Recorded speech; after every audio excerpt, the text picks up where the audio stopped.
Bien, comienzo. ¿Recuerdan ustedes que hablamos de Esther y que Esther costó mucho que fuera aceptado en el canon bíblico o dentro de los libros de inspiración divina? Recuerdan que se decía que no aparecía el nombre de Dios, por eso no se aceptaba. Pero en realidad luego se descubre que sí aparece, y por lo menos hasta ahora en 3 oportunidades. Lo que vamos a hacer esta noche es leer, antes de arrancar, la nota 158 de la Biblia Textual Cuarta Edición, para poder ver allí lo que la nota dice. Y yo estuve mirando el interlineal hebreo-español y las 4 letras del nombre de Dios, Yahvé, sí aparece, sí está allí. Lo que pasa es que, primero, que en español no va a aparecer nunca, y segundo, que para encontrar digamos, para poder encontrar el nombre como un misterio, hay que prestar mucha atención, que si no lo sabemos es imposible descubrir.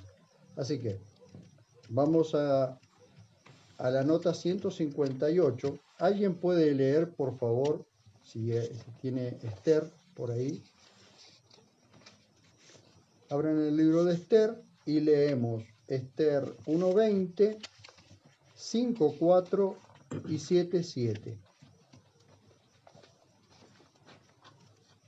Esther 1:20, uno que busque 1:20, el otro que busque 5:4 y el otro 7:7. Y luego leemos la nota para poder entender. Página 729.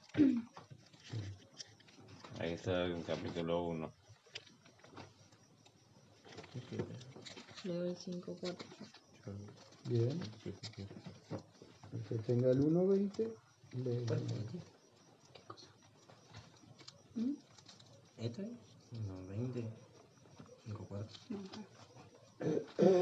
Me pasa que esto está en lo mismo. Leemos el 1:20 primero. ¿Qué dice? 1:20. Y así, cuando el edicto del rey, el que va a hacer, sea oído en todo su reino, que siempre sea. Todas las mujeres darán honra a sus maridos, desde el más importante hasta el más humilde. Bien, vamos al otro, al 5:4. 5:4. Bien. Y Esther dijo: si place al rey, venga hoy el rey con Amán al banquete que le tengo preparado. Bien. Y al 7:7. Entonces el rey se levantó enfurecido del banquete y se fue al jardín del palacio. Pero Amán se quedó para rogar por la vida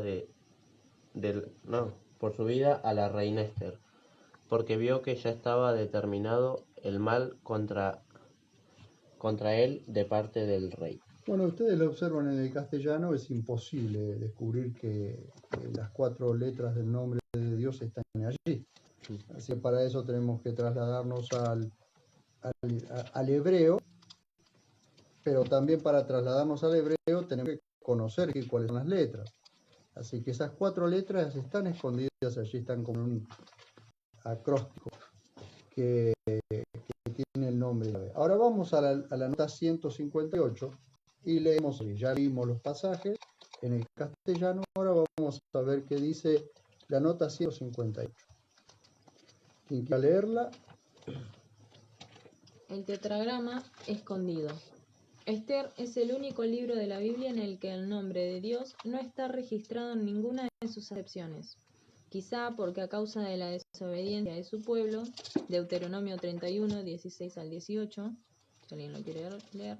¿Quién quiere leer Deuteronomio 31 para poder darle sentido a esto? Allí habla de que Dios esconderá su rostro, pero leemos. 31, 16 al 18.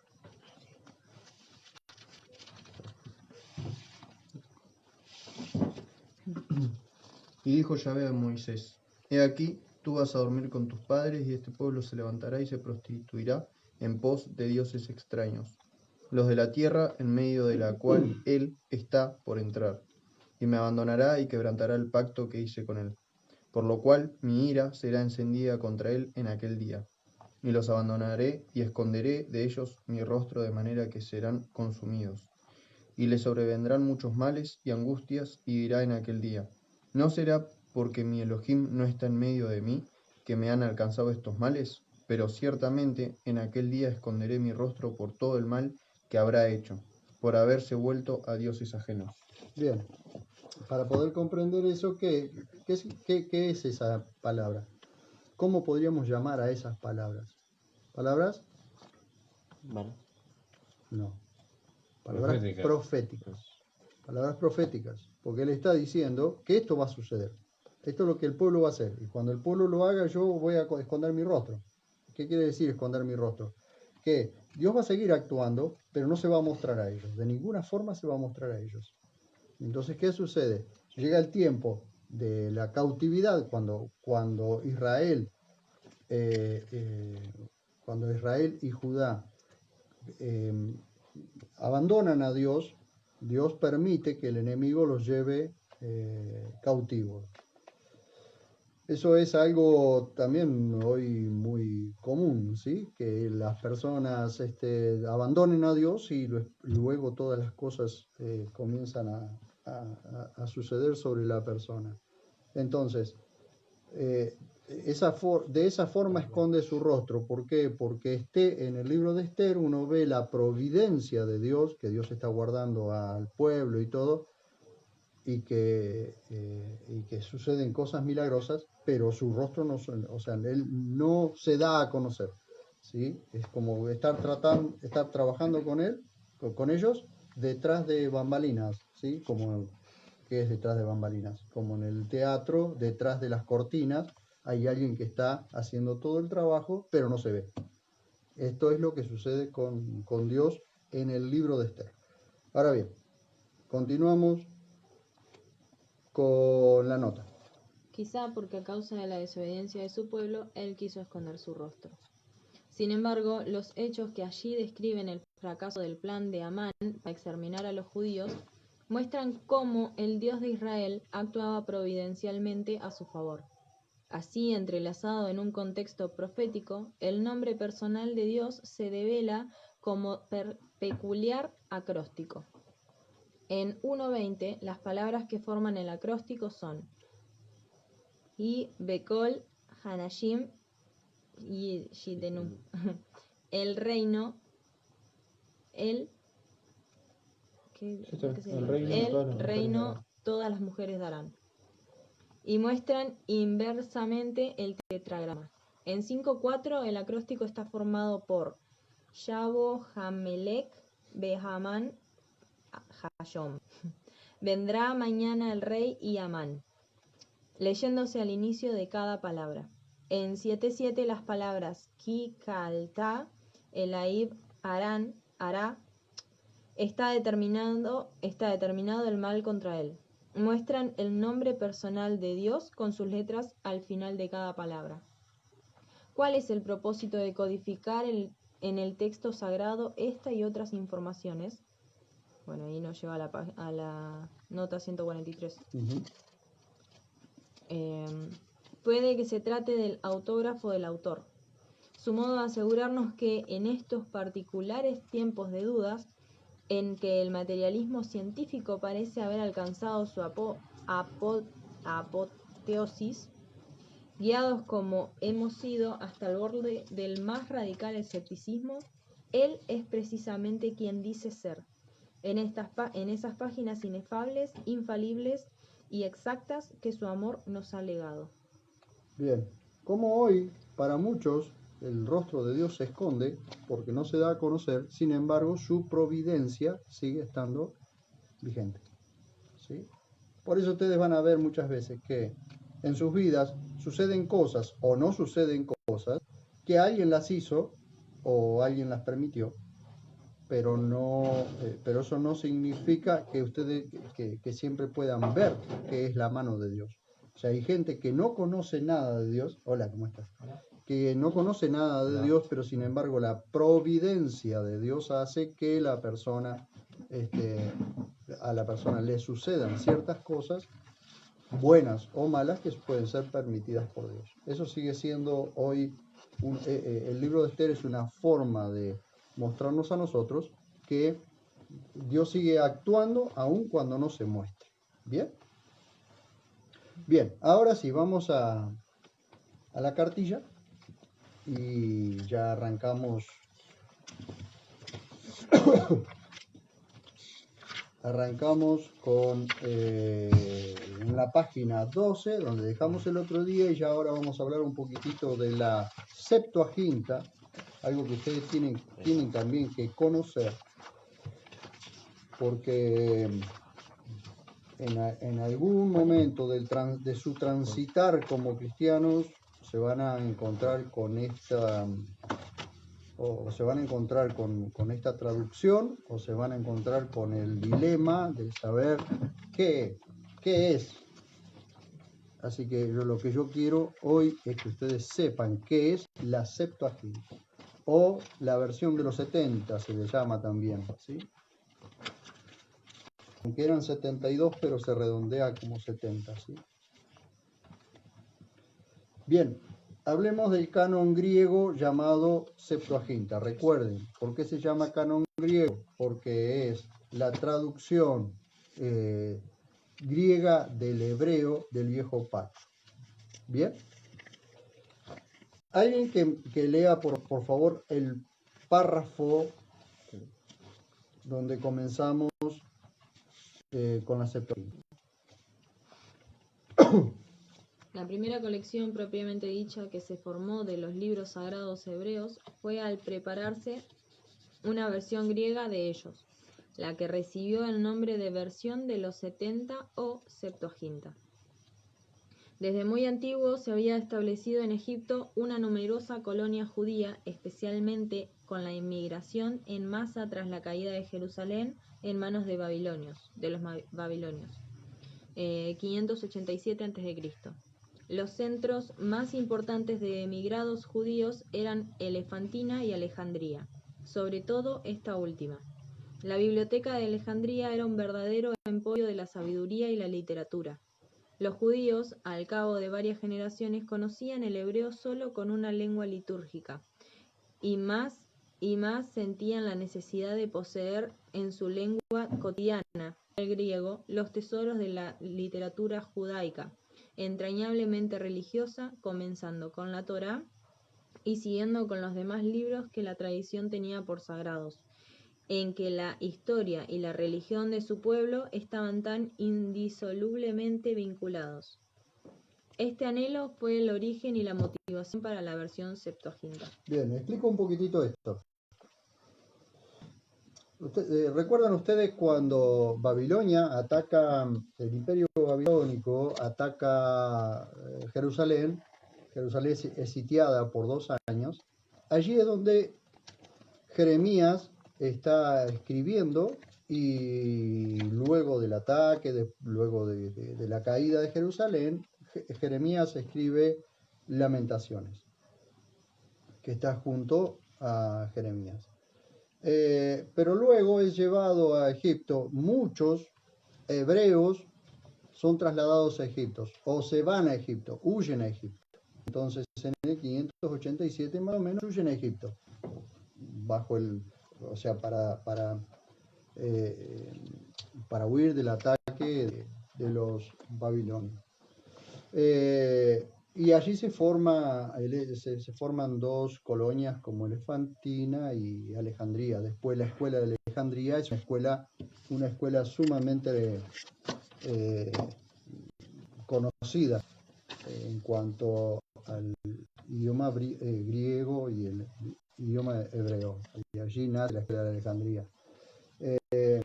Entonces,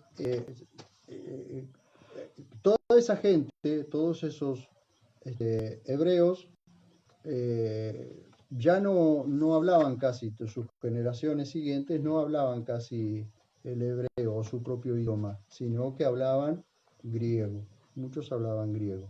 Entonces ellos querían tener sus escrituras o sus libros proféticos, la Torá y los libros proféticos, en un idioma en que ellos lo pudiesen conocer. Entonces, así comienza esta idea de traducir del hebreo al griego para que todos los helénicos, o sea, mejor dicho, todos los judíos que hablaban griego pudiesen conocer sus propias escrituras en el idioma que ellos hablaban en ese momento. Así que ahora seguimos con esta sección que es Según se comenta, la titulamos así, Según se comenta. ¿Alguien que quiera leer este párrafo?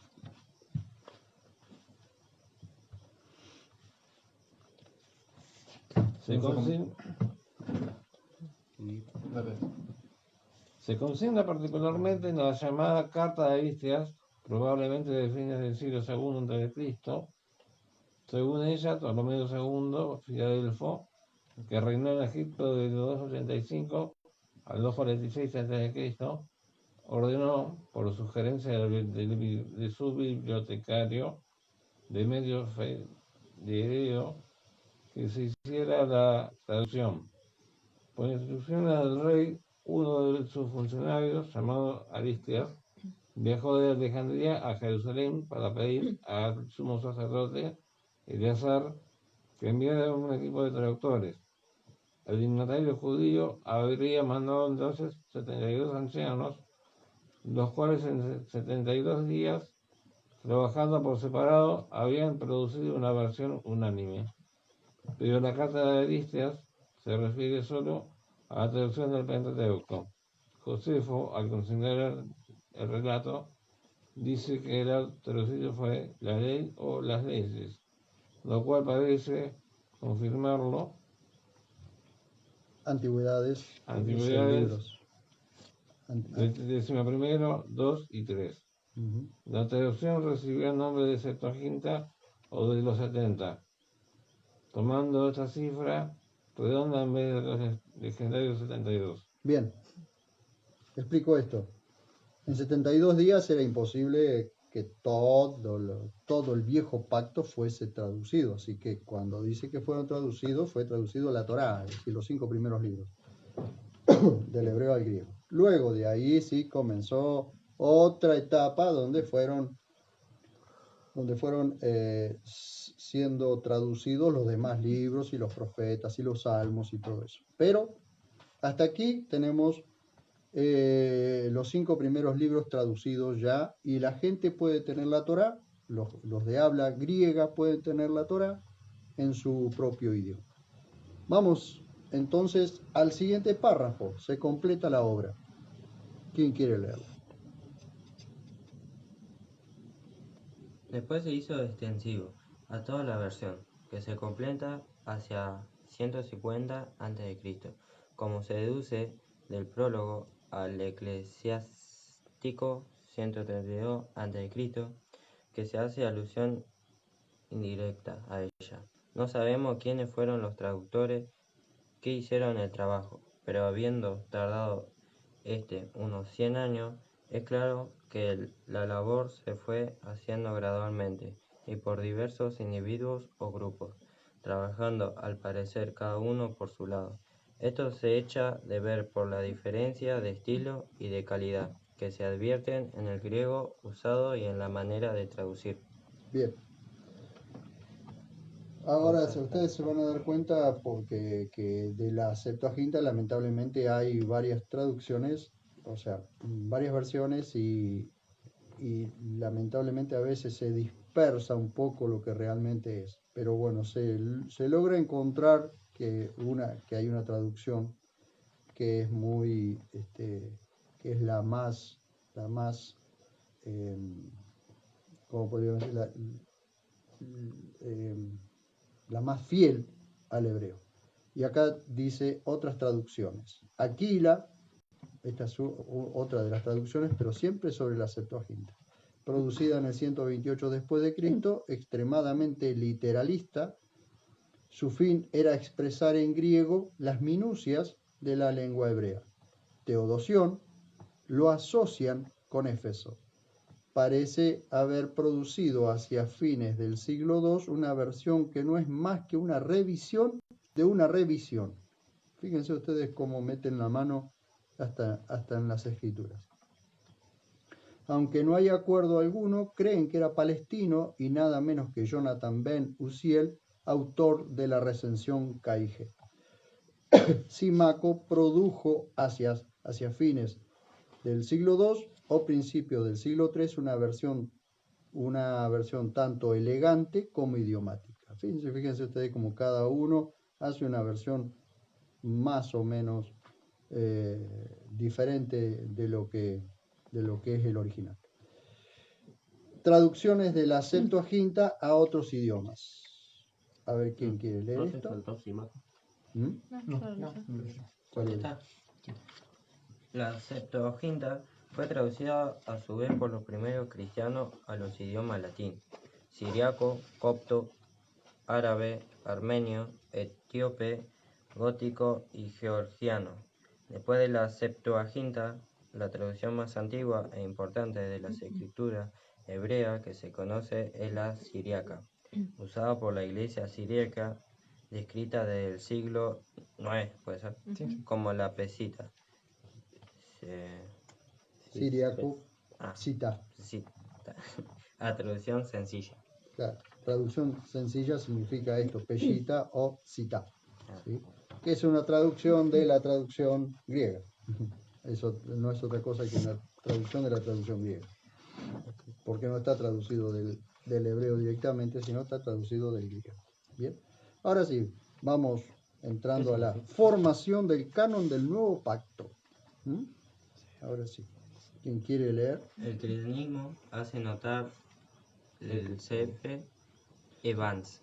Es único entre las religiones mundiales en cuanto a haber nacido con una Biblia en la cuna. Se refiere, por supuesto, a la Biblia judía, el BP, Viejo pacto. al viejo pacto. Tan es así que los primeros cristianos no parecen haber sentido imperiosa necesidad de formarse un cuerpo peculiar y propio de escritura sagrada. Al parecer, le bastaba en ese respecto con la del judaísmo, por lo distintivamente cristiano, que consideraban fundamentado en ella en mayor parte.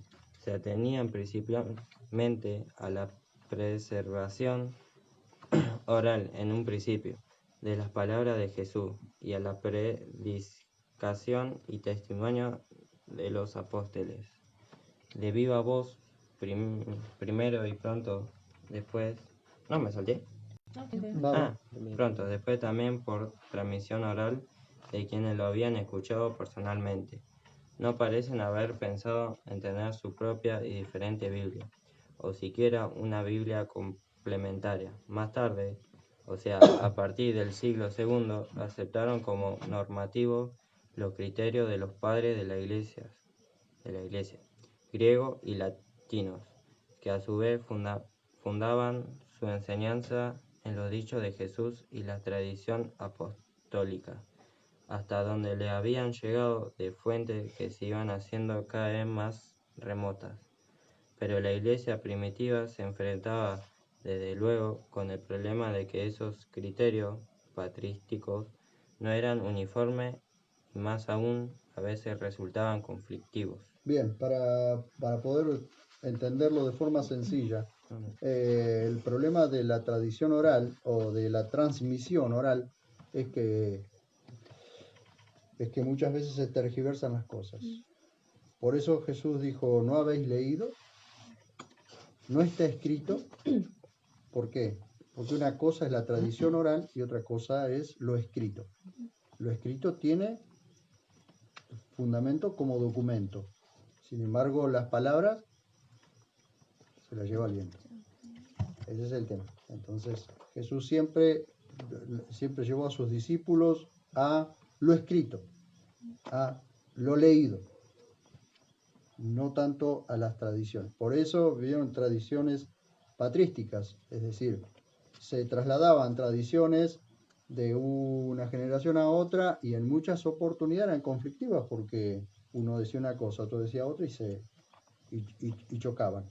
De tradiciones de esas tenemos en las escrituras añadidos como la perícopa de la mujer adúltera, por ejemplo, que es de tradición oral, que fue incluida dentro del texto bíblico, pero no es de inspiración divina. O como por ejemplo en el estanque de Bethsata, donde dice que venía un ángel cada tanto y tocaba el agua y el agua se movía y el que llegaba primero se sanaba. Pero eso es de tradición, porque lo del ángel no existe. Había una tradición que decía que cada tanto ese ángel pasaba por todos los estanques y movía el agua. Pero era de tradición oral, eso no lo dijo nunca, o sea, eso nunca fue de inspiración divina. Se incluyó allí porque alguien lo anotó a un costado, otro lo puso arriba y después otro lo metió en el texto. Entonces la tradición, entonces Jesús dice, presten atención a lo escrito, más que a todo lo que se dice, a lo escrito. Bien, ahora sí. Etapa de formación, distintos criterios. Y aquí ya estamos entrando al nuevo pacto. La etapa de formación del nuevo pacto fue comparada con la que...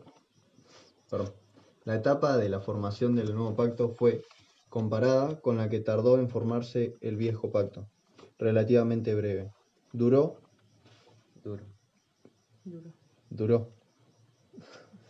También no lo había visto. Duró, como vamos a ver, poco menos de siglo y medio, pero en realidad no pueden precisarse los criterios que sirvieron de base para que en ese lapso, entre un gran número de libros que eran lectura popular entre los creyentes cristianos, se destacaran finalmente 27 que la Iglesia reconoció como de autoría última para la predicación, la enseñanza, el culto y la apologética. Bien, puede decirse que esos libros se abrieron paso y se impusieron sobre los demás por la influencia y poder que los cristianos recibieron de ellos en términos de su propia experiencia. La Iglesia llegó primero que todo por un consenso general de los creyentes mismos, que precedió a los dictámenes de los concilios a la conclusión de que esos libros, con el trasfondo de las escrituras judías, eran suficientes para normar su doctrina y vida, y para establecer sobre bases sólidas su fe como pueblo de Dios redimido por Jesucristo. El único criterio que parece dar apoyo a ese consenso es el de que los libros, de esa manera distinguidos entre los demás, se consideraran como basados en la tradición y autoría apostólicas. Justino, 100 al 165 después de Cristo, decía que la palabra de Jesús era el poder de Dios. Por su parte, Papias, 70 al 155, dice que él había aprendido de los más antiguos y retenido en la memoria, recibiéndolas de los que recordaban los mandatos del Señor. Las verdades de la fe. Se dedicó, afirmaba, a inquirir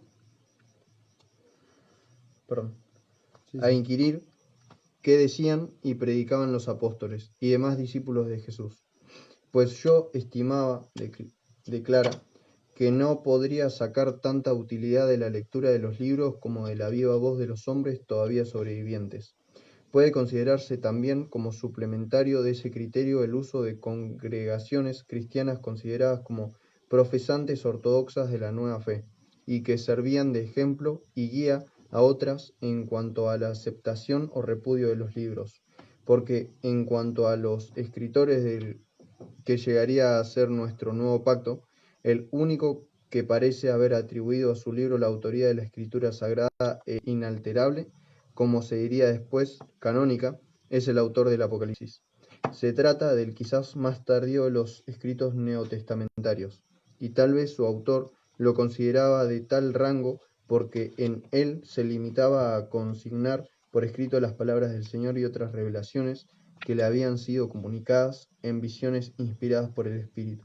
Apocalipsis 11:10, 22, 18 y 19. A ver, ¿qué dice? Apocalipsis 11:10 y Apocalipsis 22, 18.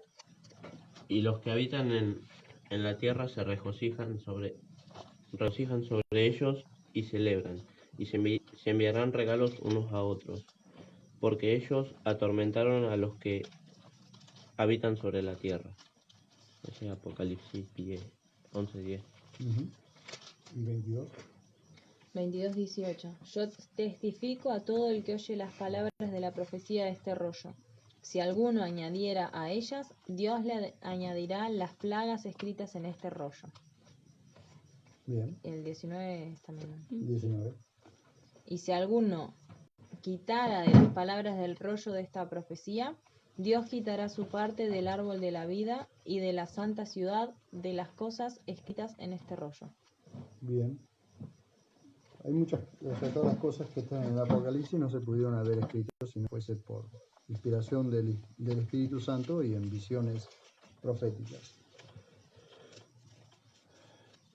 3 etapas de formación. Como les dije anteriormente en las otras clases, observaron ustedes que el criterio para que los libros de la Biblia entraran en el digamos, en el cuadro canónico, es decir, de inspiración divina, es la influencia que cada libro tenía sobre las personas. O sea, la influencia que tenía sobre las personas comunes es lo que hacía que el libro tuviese autoridad de inspiración divina. Luego vienen los concilios, los que establecen que estos libros, sí, pero lo que hace o lo que hacía la Biblia, o lo que hacían cada libro o cada carta, sea judeocristiana o sean las cartas de Pablo o el Apocalipsis, es lo que produce en la gente. Ese es el criterio mayor. Por eso es que hay libros que los podemos decir le pueden decir deuterocanónicos, es decir, de segundo orden, pero en realidad son libros comunes que no hacen nada a la persona, no produce un cambio o una transformación en las personas. 3 etapas de la formación, 3 etapas de formación. ¿Quién quiere leer esto? La formación del nuevo pacto podría considerarse dividida, al menos para fines prácticos de estudio, en 3 etapas. La apostólica, menos 70 después de Cristo, ¿puede ser? Sí. La que llamaríamos precanónica, 70 y 150, y la canónica propiamente dicha, en que lo principal del nuevo pacto se da por canonizado, 150, 200. Sí. ¿Por qué menos 70? Porque en el año 70, recuerdan ustedes, Jerusalén fue incendiada, destruida por los romanos. Entonces dice menos 70 después de Cristo, porque hay cartas escritas antes del año 70 y después del año 70 hay otras cartas escritas. ¿Bien? Los dictámenes de las autoridades eclesiásticas emitidos después de esa etapa no habrían realmente otra cosa que apoyar y oficializar el consenso establecido en sus grandes lineamientos, porque todavía la canonicidad de algunos libros sería por algún tiempo objeto de debate, desde los principios del siglo III. Siempre hubo debate sobre qué libro realmente entraría al canon bíblico, eso siempre hubo debate, ¿sí? El debate siempre es humano. Dios ya sabe, pero el debate siempre es humano. Etapa apostólica, por favor. Etapa apostólica, menos 70 después de Cristo. Es bien sabido que Jesús no abolió el Antiguo Testamento, Mateo 5:17, y que a su vez la Iglesia cristiana primitiva lo adoptó como Sagrada Escritura. Perdón, alguien que vaya buscando Mateo 5:17. Lo tengo. ¿Ves? ¿Quieres leerlo? ¿Querés leerlo?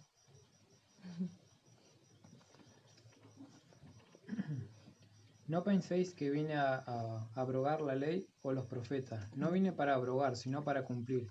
Porque Bien. de cierto os digo, hasta que pase el cielo y la tierra, de ningún modo pasará un jot ni un trazo de la letra de la ley hasta que todo se cumpla. Perfecto. O sea que el Señor no vino a eliminar la ley, Él vino a cumplirla, no vino a abrogarla, es decir, a borrarla de un plumazo, vino a cumplirla. ¿Bien? Perdón, y porque voy recordando las cosas. Cuando los judaizantes o los que le dan mayor autoridad al viejo pacto, por lo general, toman este pasaje para decir que vino a cumplir la ley y que nosotros tenemos que cumplir la ley. No, Jesús dijo que él vino para cumplir la ley, no para abrogarla. Lo que hizo fue él cumplir la ley para que nosotros podamos vivir sin esa ley o no bajo esa ley, ¿sí? Por eso es que está el viejo pacto para nosotros, el viejo pacto sobre nosotros no rige como ley, porque ya la cumplió el Señor. Para nosotros el viejo pacto está cumplido en el nuevo pacto. Es decir, cuando nosotros ponemos a las personas bajo el viejo pacto, estamos sacando a las personas de debajo del ungido, de debajo del Señor Jesús, a la ley. Y los ponemos nuevamente bajo la ley. Los legalizamos. ¿Sí? Entonces, le metemos la ley encima de la cabeza a las personas cuando el Señor dijo que Él vino para cumplir la ley, no para abrogarla. Entonces, nosotros tenemos que entender que el Señor Jesús cumplió la ley por nosotros para que nosotros no fuésemos, ¿cómo decirlo? No fuésemos puestos bajo esa ley, ¿sí? Sino bajo la ley del amor, que es precisamente la ley que cumple toda la ley, ¿sí? La ley del amor. Pueden seguir. Pero durante los siglos primero y segundo, se leían y respetaban también como escrituras otros escritos, unos anteriores y otros posteriores a Jesús, no solo apócrifos propiamente dichos, sino pseudoepígrafos, como por ejemplo el testamento de los 12 patriarcas, el libro de Enoc, la asunción de Moisés, el apocalipsis de Elías, 1 y 3. 1 y 2, 3 y 4. Esdras y otros muchos. En algunos de ellos, más que en escritos del Antiguo Testamento, hallaron fuerte apoyo doctrinas como las del reino de Dios, del Hijo del Hombre, de la resurrección del cuerpo, de los ángeles y de los demonios. Uh-huh. Entonces, ustedes van a observar allí que aunque siempre hubo desacuerdos sobre ciertos libros, hay varios libros. Hoy, por ejemplo, el libro de Enoc. Siguen insistiendo en meter el libro de Enoc entre los libros canónicos o entre los libros de inspiración divina. Pero el libro de Enoc fue sacado precisamente de la canonicidad por algunas cuestiones o errores que Dios no podía haber cumplido nunca, no podía haber hecho nunca. Entonces por eso es que fue sacado de ahí. Pero insisten en querer meterlo ciertos grupos de nuevo dentro del canon bíblico. Por eso es que yo insisto en esto para que ustedes puedan tener herramientas para luchar contra la mentira, ¿no? O contra el invento, por las tradiciones humanas, ¿sí? La tradición oral en la Iglesia Apostólica. Presten especial atención a esto. ¿Quién quiere leer? Para la Iglesia Apostólica, sin embargo, sobre todas las Escrituras estaban las palabras de Jesús y las enseñanzas de sus apóstoles, que vendrían a completarse en el Nuevo Testamento, y que en un principio se preservaron por la simple tradición oral. Era a la luz de esas palabras y enseñanzas, de lo que sabían de Cristo y de lo que creían acerca de Él, como entendían el Antiguo Testamento, mientras vivieron los apóstoles y quienes derivaron directamente de ellos la información relativa a Jesús. Parece que los cristianos se conformaron con la transmisión oral y no sintieron gran necesidad de consignarla por escrito. Parece que de esa información emanada de los labios de los apóstoles, lo primero que se puso por escrito fueron los dichos del Señor. Uh-huh. Esto también tiene mucha repercusión porque, como les decía anteriormente, los dichos de uno, los dichos del otro, luego se forma como aquella cuestión del teléfono descompuesto, que uno entiende una cosa, otro entiende otra. Pero en el ministerio del Señor, Él se ocupa también de aclarar que las cosas que Él estaba haciendo era para que se cumpliese lo escrito por los profetas, por los antiguos. Exactamente. Y siempre que hacía referencia a lo escrito. Cuando Él decía algo, hacía referencia a lo escrito. Pero también, fíjense ustedes que de los que estuvieron cerca y escucharon al Señor Jesús, no todos escribieron. ¿Quiénes escribieron? De los discípulos, de los que caminaron con el Señor Jesús. ¿Quiénes escribieron? ¿Recuerdan? Mateo. Juan. Y Juan. Marcos. Mateo, Marcos y Juan. Y Juan. Lucas después escribe todo aquello que le fue transmitido. Como era historiador, aparte de ser médico, era historiador, sabía dónde buscar las fuentes. Y es muy probable que de Mateo y de Marcos haya tomado mucha información. Pero, ¿y después qué hace Lucas? Lucas escribe todo el periodo desde Pedro hasta Pablo, el periodo de la iglesia primitiva, hasta que Pablo es encarcelado. Pero no le dio esa autoridad a todos los discípulos para que escribieran. Le dio autoridad solamente a 2 o 3. Después hay otros escritos como libros apócrifos que dicen que fueron, qué sé yo, el testamento de Tomás y el Evangelio de María Magdalena. ¿Cómo? El Evangelio de María Magdalena. El Evangelio de María Magdalena, pero no son canónicos. ¿Bien? ¿Marcos es el que acompañó al apóstol Pablo en el ministerio? Primero salió con Bernabé y con Pablo, y después, como no quiso seguir, se separó y salió con Bernabé y Pablo se llevó a Silas. Luego Pablo lo llama de nuevo porque le iba a ser útil en el ministerio. Y ese útil en el ministerio es precisamente que pudiera, ya estaba asentando las palabras o la trayectoria del Señor Jesús por escrito. Muchas veces es necesario escribir, vieron como sucede en muchas oportunidades, es necesario escribir en el momento porque después con el tiempo se borran las ideas o se nos pierden las ideas. A mí me suele suceder que si yo no escribo algo en el momento en que viene a mi cabeza, después pierdo la idea. Entonces, cuando las cosas están frescas es cuando hay que escribirlas. Luego se van perdiendo o luego se empiezan a distorsionar ese tipo de cosas. Y eso es lo que hizo. Ustedes van a encontrar a Marcos y Lucas, o Mateo y Lucas, que antes de que Pablo empezara a escribir sus cartas, él ya había escrito. Esos escritos estaban.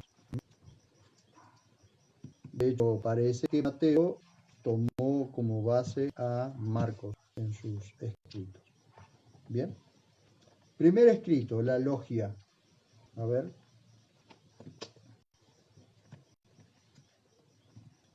¿Quién lee esto? Existe pues la plausible teoría de que hubo un primer escrito que los contenía y que se ha designado con el nombre de Logía, palabras de Jesús. También se ha supuesto un antiguo documento probablemente más amplio que se designa con la sigla Q del alemán Quell, fuente.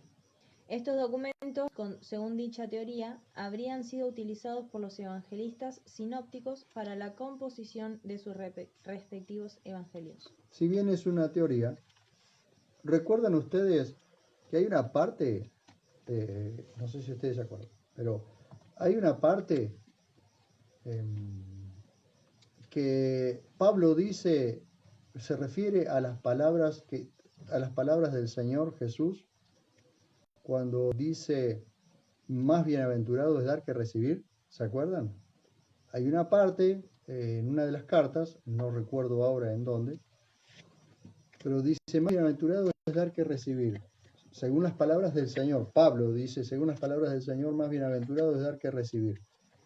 Sí. Pero no están escritas esas en ninguna parte. No hay ninguna parte que diga esa frase. Sin embargo, de alguna fuente, Pablo sacó esas palabras. A ver si alguien que tiene por ahí el celu puede encontrar esa parte que dice Pablo, está Sí. hablando creo que de la ofrenda o algo por el estilo. En ellos. En Hechos es Hechos 20:35. Hechos 20:35. A ver, ¿puedes leerlo?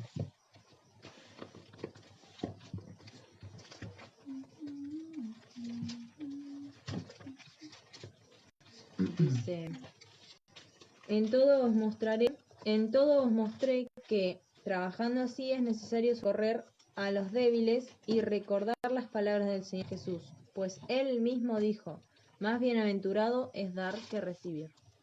Ahora ustedes van a los evangelios y no aparecen así tal cual las palabras del Señor Jesús.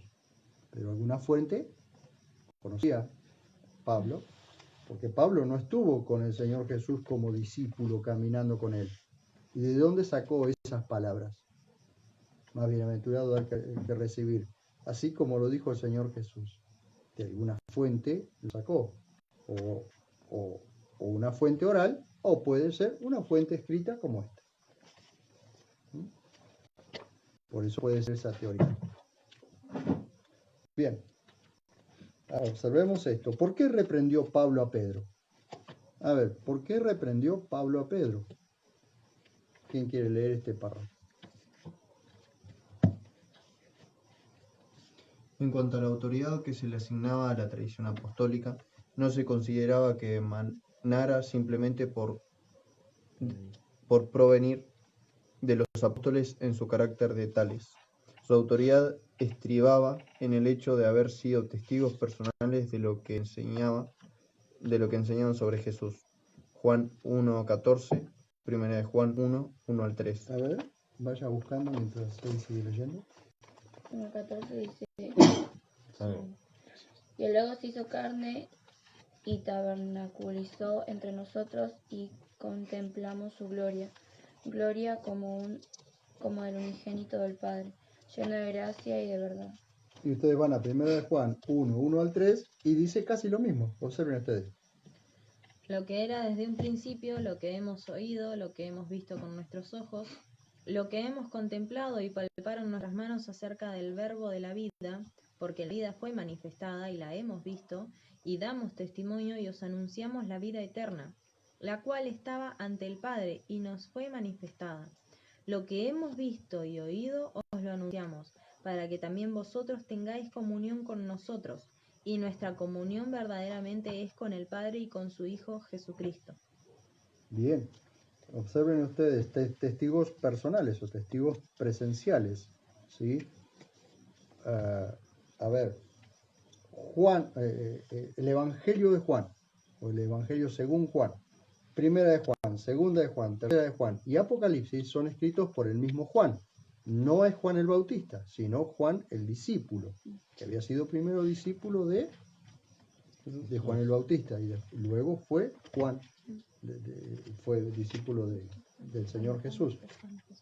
Ahora bien, observen ustedes que todas esas que fueron testigos presenciales, por eso él dice, por eso ustedes observan Juan 1:14, que se asemeja muchísimo a Juan, a la primera de Juan 1:1 al 3, porque allí la palabra contemplar, o contemplaron nuestros ojos, contemplar, es la palabra teastas, de donde viene la palabra teatro.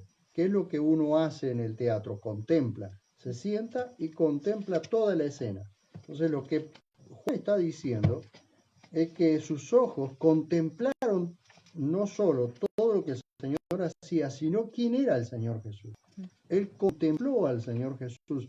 Es como quien mira obnubilado a una persona contemplando todo lo que hace. Porque muchas veces no solo las palabras y sus hechos, sino contempla a la persona. Por eso él puede reflejar tan bien, por eso el Evangelio de Juan se lee aparte de los otros 3 evangelios, porque el Evangelio de Juan es atemporal, es decir, no tiene tiempo.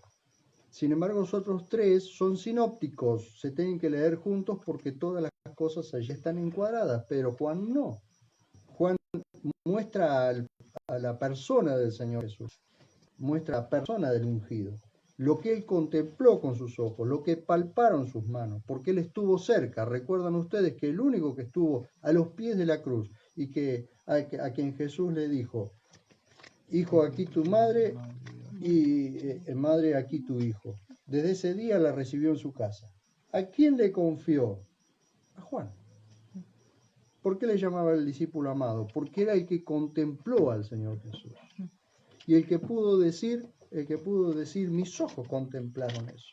Y eso, lo que yo les estoy transmitiendo, es lo que nuestros ojos contemplaron. Ahora, de todos, ¿quién contempló al Señor Jesús como Juan?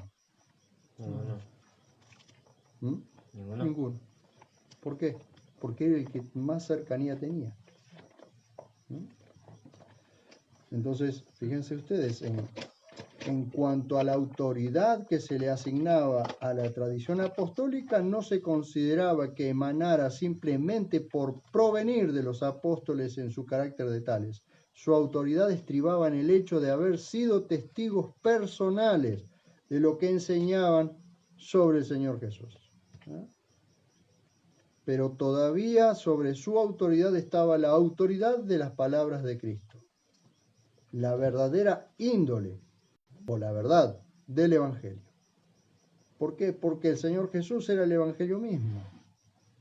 Por eso Pablo se creyó obligado a reprobar con toda franqueza el comportamiento de un apóstol, incluso anterior a él mismo. Por eso Pablo reprende a Pedro.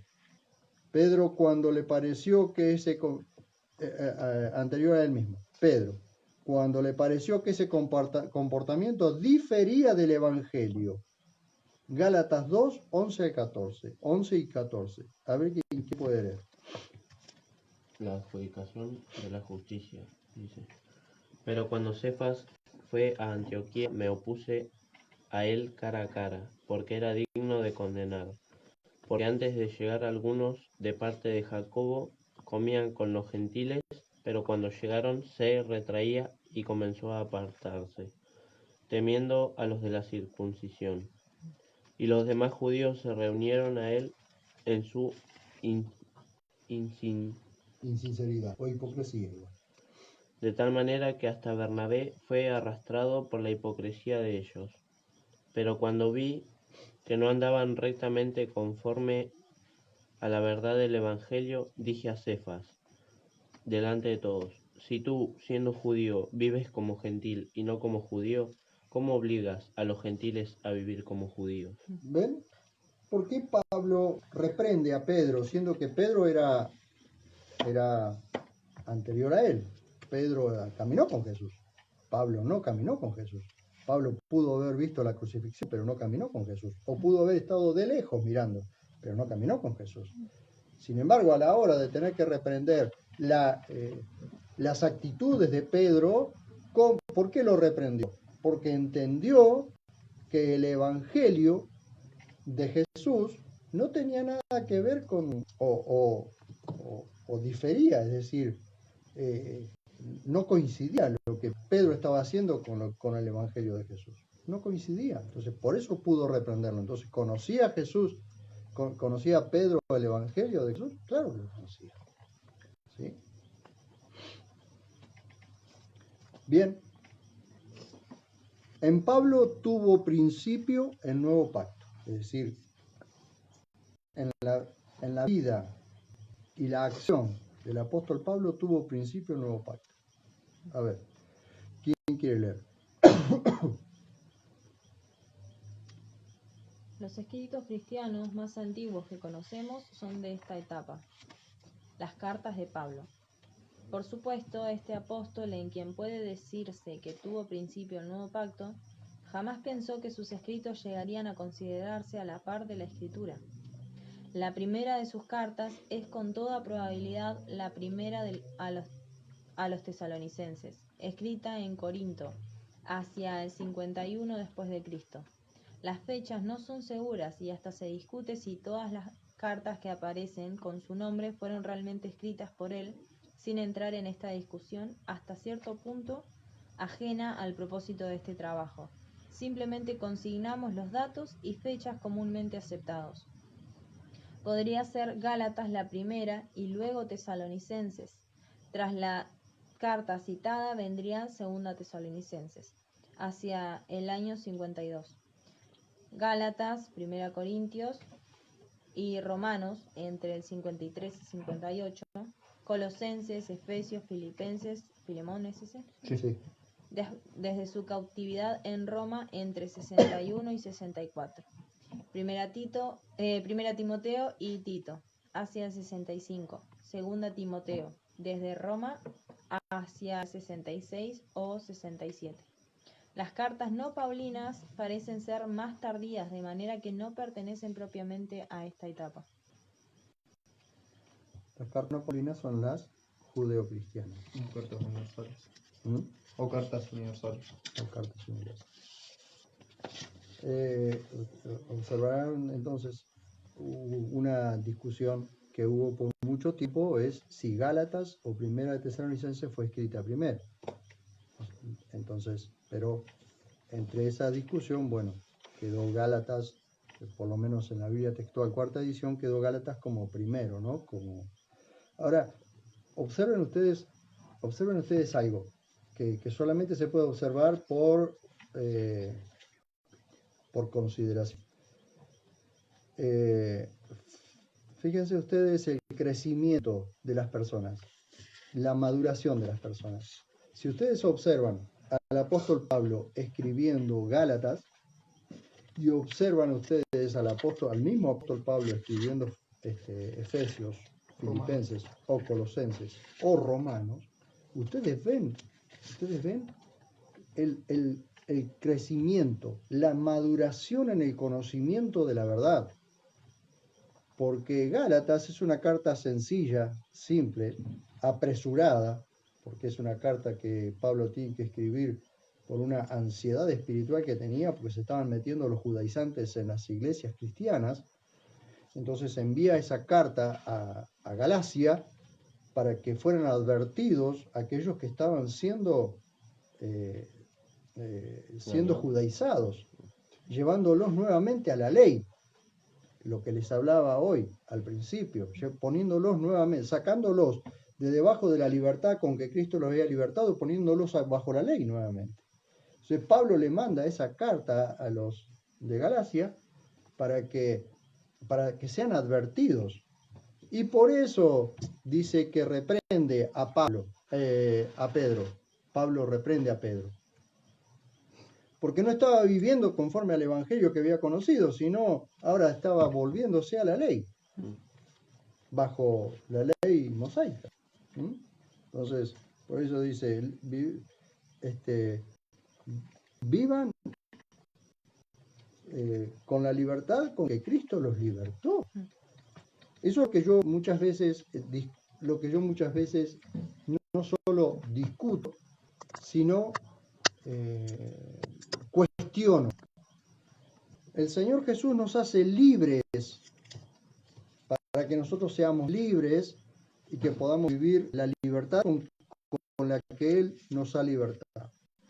Pero resulta que llegamos a las congregaciones y nos ponen encima nuestro leyes, mandamientos de hombres, tradiciones, las cuales Dios nunca mandó que fuera así.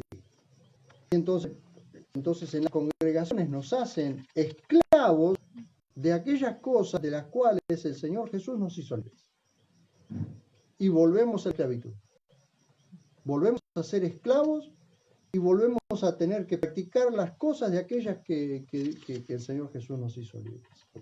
Esa es la razón por la que muchas veces yo me rebelo contra el sistema religioso evangélico. Porque si la misma carta de Gálatas nos dice que vivamos conforme a la libertad con que Cristo nos libertó, no vuelvan a las costumbres o a las viejas tradiciones de los hombres. No se vuelvan a meter bajo el yugo de esclavitud nuevamente. Entonces le dice a los Gálatas, ¿ustedes fueron libres por Cristo o por la ley? Fueron libres por Cristo. Dice, ¿cómo pueden volver a la ley? ¿Quién los fascinó? ¿Quién los hechizó? ¿Quién les lavó la cabeza? ¿Bien? Entonces ahí entra este gran conflicto, ¿sí? Por eso es que Pablo se apresura a escribir esta carta a los Gálatas, que probablemente puede ser, está siempre esa cuestión de si es Primera Tesalonicenses o Gálatas, la primera carta que escribe, pero es muy probable que sea Gálatas, la carta a los Gálatas. Bien, Marcos, el primer evangelio escrito, a ver.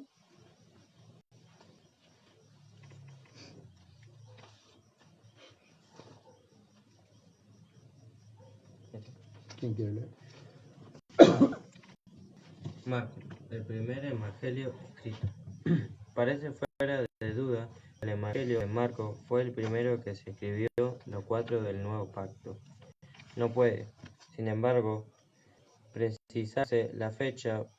Por deducciones internas, es probable que se haya escrito entre los años 65 y 67, pues no contiene indicio de que el autor supiera de la última fase de la guerra judío-romana, especialmente de la destrucción de Jerusalén.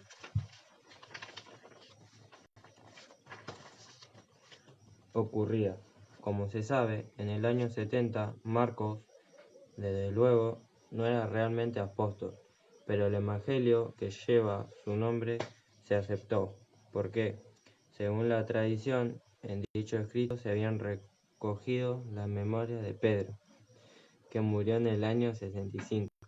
Antes de morir Marcos se hallaba con él en Babilonia, y el evangelio habría sido escrito en esa ciudad poco después del martirio del apóstol allí. La tradición de que en el Evangelio de Marcos se consigna sustancialmente el testimonio de Pedro, recibió el apoyo de escritores tan antiguos como Papías, Ireneo y otros. Exactamente. O sea, Marcos registró todo lo que Pablo le fue dictando, ¿sí? A ver, si puede, vamos a ver en la carta de Pedro, a ver.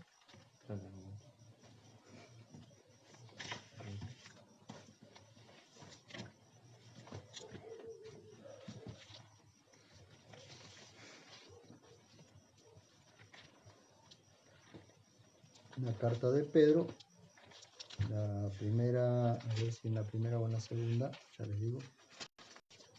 En la primera carta de Pedro,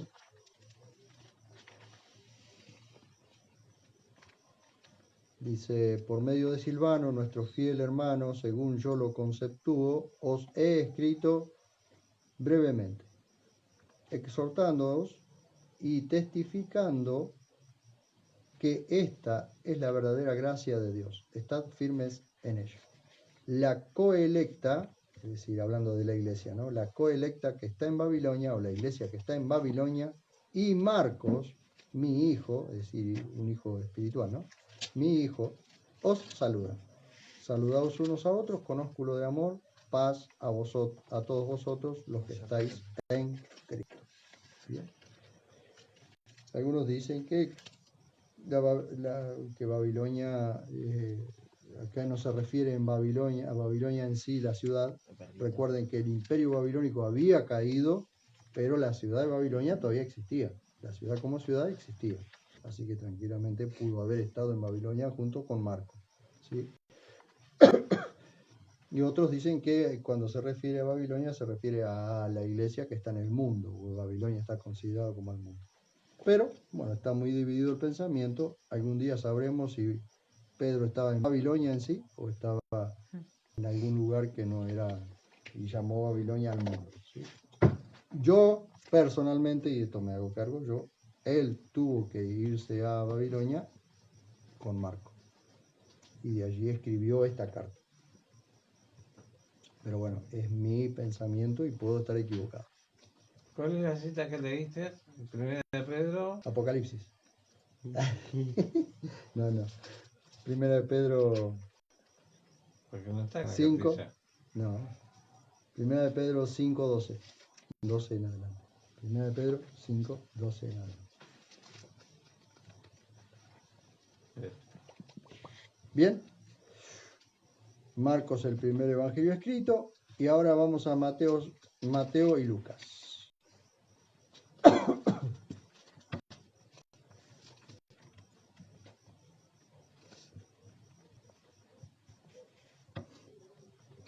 No parece haber consenso entre los eruditos bíblicos en cuanto a las fechas aproximadas de la composición de los evangelios de Mateo y Lucas. Sí, como es probable, el de Marcos se utilizó en la preparación de los otros dos.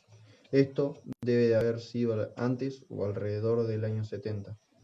Algunos autores dan entre 60 y 65 para Mateo, otros una fecha más tardía, y algunos aún después del año 100. Ahora bien, hay también la teoría de que Mateo se escribió originalmente en arameo y luego se tradujo al griego. De haber sido así más temprana, quizás hacia el año 60, con lo cual resultaría en realidad anterior a Marcos, ya conocido para entonces. En cuanto a Lucas, se ha propuesto una fecha más bien aproximada a 60, y en ese caso, no habiendo sido tampoco apóstol su autor, su escrito se aceptó por considerarse como el evangelio predicado por Pablo, que consideraban los evangelios de Mateo y Lucas como escritura. Primera de Timoteo 5:18, donde trae Deuteronomio 25:4 y confirma a Mateo y Lucas como escritura sagrada. Mateo 10:10, Lucas 17.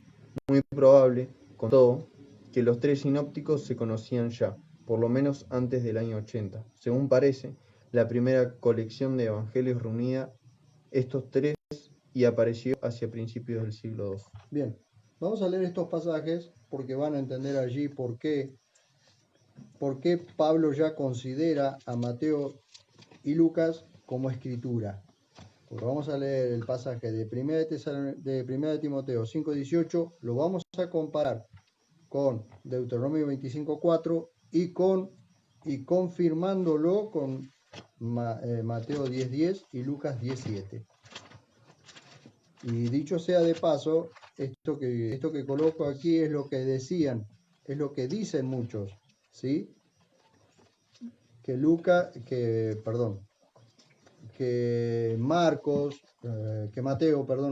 Mateo fue escrito en arameo primero. Entonces dicen que hay un Mateo hebreo, un Mateo arameo, pero eso no existe, no hay en realidad un solo registro de los manuscritos más antiguos que haya sido escrito en hebreo o en arameo. De hecho, hay un Mateo hebreo, pero que es muy tardío, así que nunca pudo haber sido escrito antes que el idioma hebreo. Eso se lo digo porque hay muchos que usan lo que los judíos mesiánicos, ¿sí? Que van a tratar de cambiar la ley para decir que Mateo fue escrito en arameo o en hebreo, pero no hay registro antiguo de eso, ¿sí? El registro más antiguo es griego de Mateo. Bien, para poder explicarles, vamos a primera de Timoteo 5:18. ¿Qué dice? Porque la escritura dice, no pondrás bozal al buey que trilla, y digno es el obrero de su paga. Bien, esto lo cita Pablo, se lo cita Pablo a Timoteo, y está confirmando que Mateo y Lucas ya estaban escritos. ¿Por qué nos vamos a dar cuenta de que ya estaban escritos? Vamos a Deuteronomio 5:18, 25:4, y de ahí saltamos a Mateo y Lucas. No pondrás bozal al buey que trilla. No pondrás bozal al buey que trilla. Y en otra parte dice, y el obrero es digno de su salario. Ahora, qué bien. ¿Por qué? Porque Jesús va a citar esto. Jesús cita esta frase. Pero ¿dónde la cita? En Mateo, o sea, la registra Mateo y la registra Lucas. A ver, ¿qué dice Mateo? 10:10. Mateo 10:10. Ni alforja para el camino, ni de 2 túnicas, ni de sandalias, ni de bordón, porque el obrero es digno de su alimento. Ahí está, eso lo confirma Pablo a Timoteo. Y ahora, Lucas 17.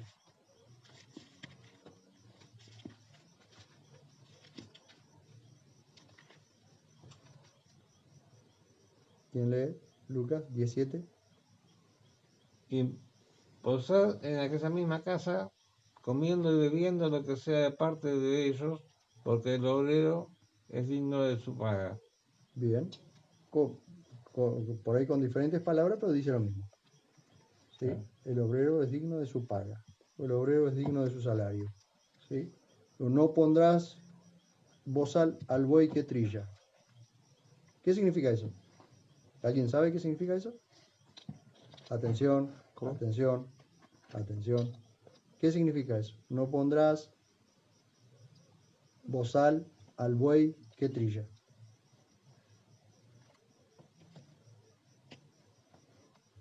Clic, clic. Sería de costumbre poner un bozal al animal que está dando, y lo contrario sería sacarle ese bozal para que mientras está trabajando, está trillando, pueda ir comiendo de lo mismo que va cosechando. Bien. El buey trilla, después le sacas el bozal para que el animal pueda alimentarse. Pues no podés hacer trabajar un animal sin que coma. ¿Y de qué come? De aquello que el mismo animal está cosechando o está trabajando. ¿Bien? Por eso la trilla, ¿qué es? Trillar, ¿qué es? Cosechar. El trillo era pasado para levantar el trigo, por ejemplo. ¿Bien? ¿Cómo estamos? ¿Listo? Bien, llegamos hasta aquí, muy bien. Y la próxima entramos en